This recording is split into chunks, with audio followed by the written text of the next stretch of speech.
I wanted to point out that, yes, pandemics is not expected every day in the privileged Western world, but they are around us, and like HIV, malaria, and we who are lucky enough not to experience the pandemics or epidemics that often,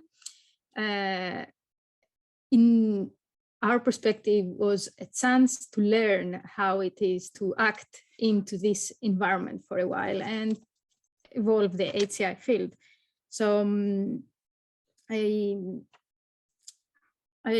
since the time is moving on, I will have a couple of comments that I realized through these talks. One was that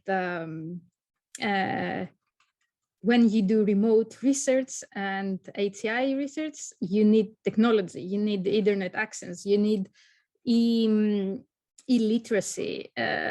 So for us, it may be something that, yes, of course, we have internet everywhere, but it's not always the case, even in European Union countries that many of us are. And one common theme that it made me reflect a bit, since my background is in design, but I focused on behavior change during my PhD and the rest of my research. So ethics became a big part, and this is a question for everyone who wrote the papers. So in one case, instead of in-person activities, in-person observations became the observations in the household became recorded, and as we said, it was too warm and too intimate. And these observations stayed somewhere. Then with seniors, if I remember correctly, there was a note that they've been placed in a stressful situation because they may either go against their identity or because they get close to new tools. And if I remember correctly, with the virtual reality for Pedro, you asked some extra medical information than just their mental health. It was about COVID. And these 3 points in all the papers make me reflect on what are the ethical considerations that you took into account for the intimacy, the stressful situation, and the extra health data that you need to. Anyone can answer. Yeah, maybe I should start, if you don't mind. The virtual reality was actually, the extra information was mandatory. So like Niels said, this is more of social and legal discussion, but I fully agree, and in behavior change we deal a lot with ethics. But the thing was that you had to ask that information, at least in that particular time, and the same information was also asked in other mundane situations that I can't recall right now. But the biggest problem was that you had to take measures not from a legal mandatory point of view, also with the equipment. So you had to have this special ultra, I can't remember the name, to properly disinfect the virtual reality head-mounted displays. And yeah, that was that added a bit of an overhead in terms of the effort. In terms of the, which actually happened with the younger sample in all of these experiments, and they were actually quite okay with that. But I see the point where with pandemics you get a larger degree of intrusiveness and tracking and everything, and nobody likes that. So it needs to have the perception of added value needs to be made quite clear. So you need to, the users need to be aware that they will have an added value by using this solution, participating in this experiment or whatever. And I think we had that.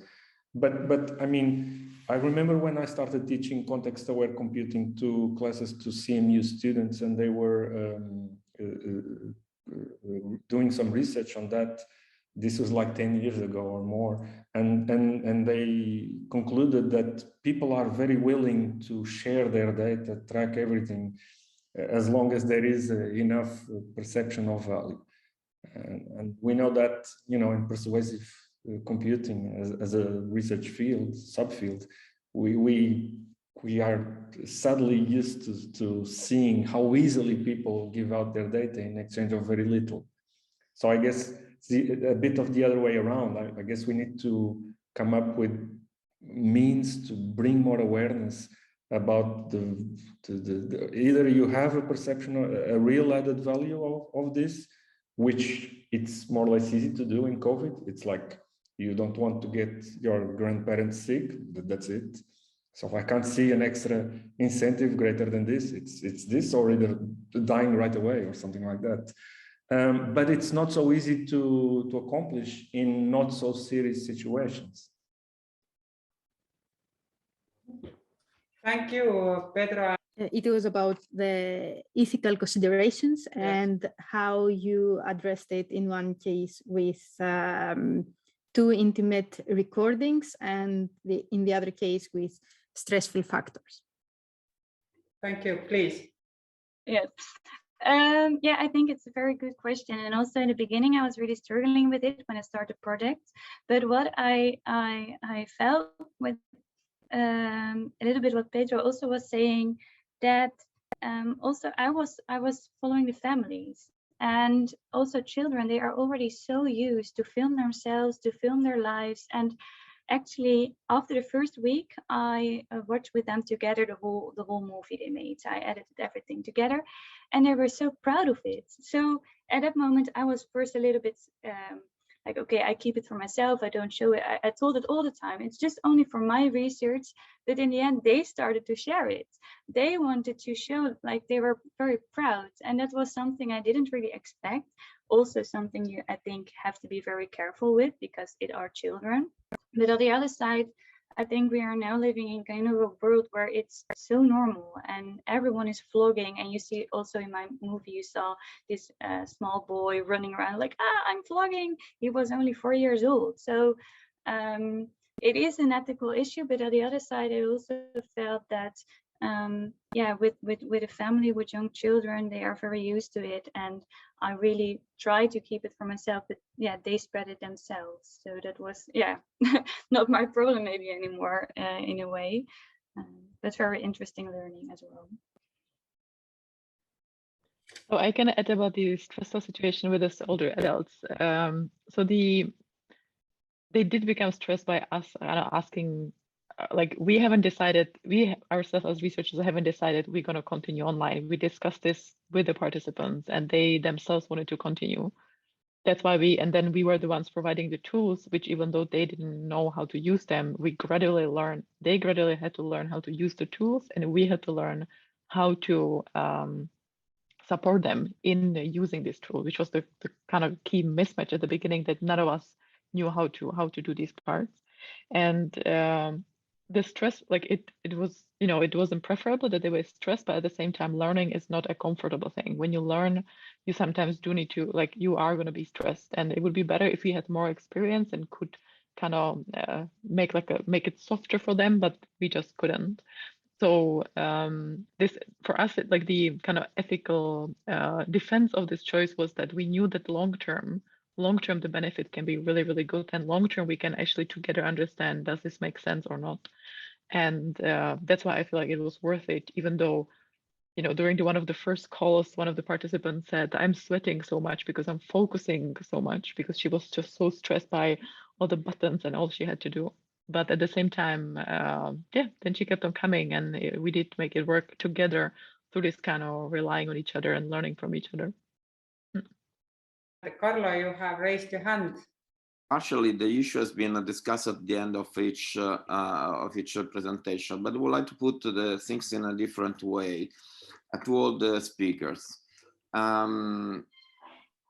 Basically, we are facing a sort of forced innovation process, as we have also investigated in learning ecosystem with the adoption of distance learning, and as many people have experienced with smart working.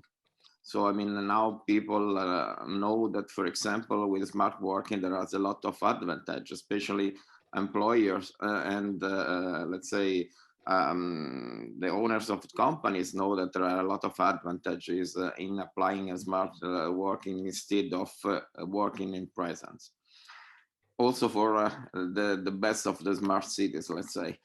And so, of course, it will be interesting to investigate from the point of view of design this innovation process and the adoption of these new practices. So the question for all was more or less, do you, first of all, do you have intention to explore further the use of online approach in designing and human-computer interaction testing or whatever?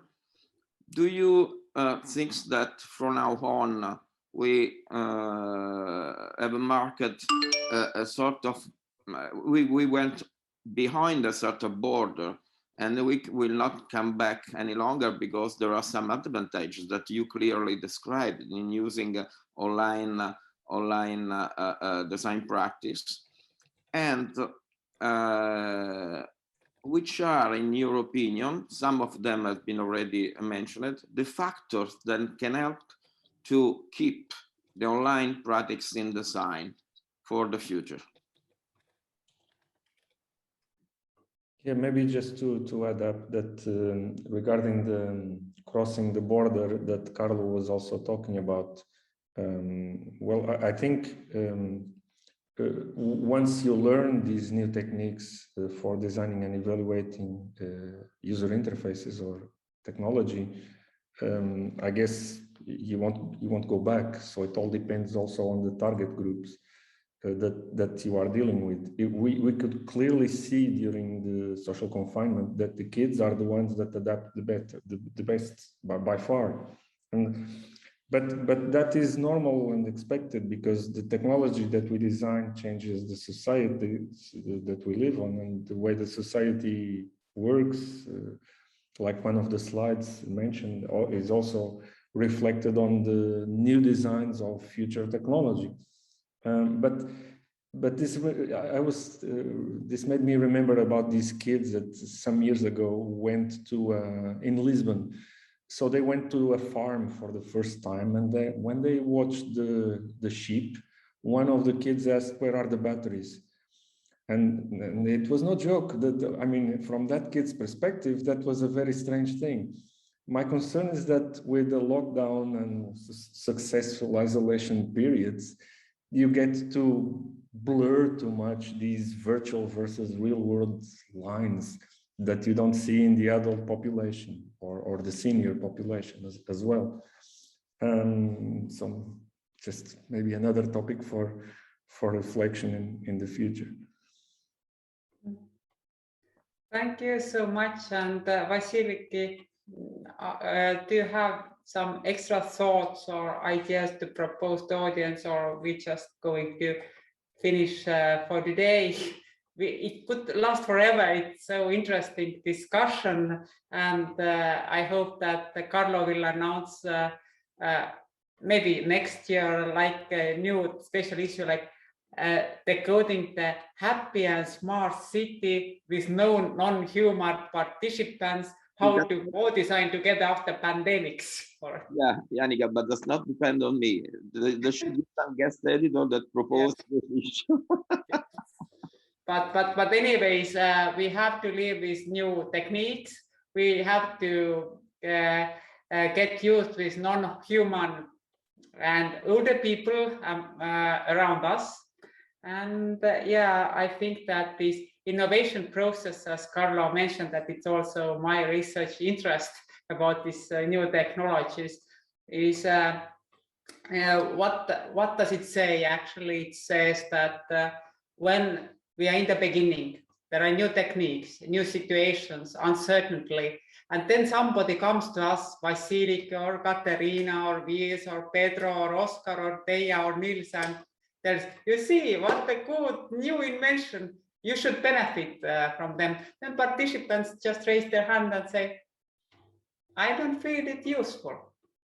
And now it's a question of us or our some previous research to make them, so maybe you should still try it out.